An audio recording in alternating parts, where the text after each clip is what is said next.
প্রধান উপদেষ্টার নোবেল বিজয়ী অর্থনীতিবিদ ডক্টর মোহাম্মদ ইউনূসের নেতৃত্বে বৃহস্পতিবার সন্ধ্যায় ১৭ সদস্যের অন্তর্বর্তীকালীন সরকারের শপথ নেয়ার একদিন পর শুক্রবার বিভিন্ন মন্ত্রণালয় ও বিভাগের দায়িত্ব বণ্টন করে প্রজ্ঞাপন জারি করে মন্ত্রিপরিষদ বিভাগ।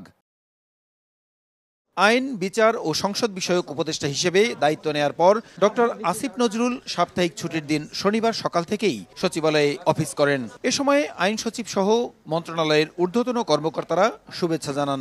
পরে আইন উপদেষ্টা কথা বলেন সাংবাদিকদের সঙ্গে। নতুন সরকারের কাজের ক্ষেত্রে কোন বিষয়গুলোকে গুরুত্ব দেওয়া হবে জানতে চাইলে নির্বাচন কমিশন সহ সাংবিধানিক প্রতিষ্ঠানের সংস্কারে পরিকল্পনা নেয়ার কথা জানান তিনি।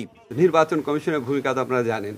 তো এখানে যদি আপনার ওভারহলিং না করা হয়, তাহলে ভবিষ্যতে যে সরকার আসবে তারা তো এই প্রতিষ্ঠানগুলোকে আবার সেভাবে ব্যবহার করবে। আমাদের অতীতের অভিজ্ঞতা সুখকর না।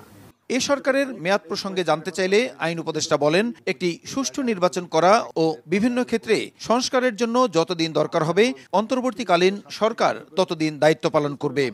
সংস্কারের আকাঙ্ক্ষা এবং নতুন নির্বাচনের আকাঙ্ক্ষার মধ্যে সমন্বয় করে যেটা যতদিন থাকা দরকার ততদিনই আমরা থাকবো, বেশিও না কমও না। আমি আমার বিশ্ববিদ্যালয় শিক্ষকতার জীবন মিস করি। যত তাড়াতাড়ি সম্ভব কাজ শেষ করে কবে আমি আমার সেই জীবনে ফিরে যেতে পারবো। সাইবার নিরাপত্তা আইন সহ যে কোনো ধরনের খারাপ আইন সংস্কারে ব্যবস্থা নেওয়ার কথাও জানান অধ্যাপক আসিফ নজরুল। প্রসূন আশিস, সময় সংবাদ, ঢাকা।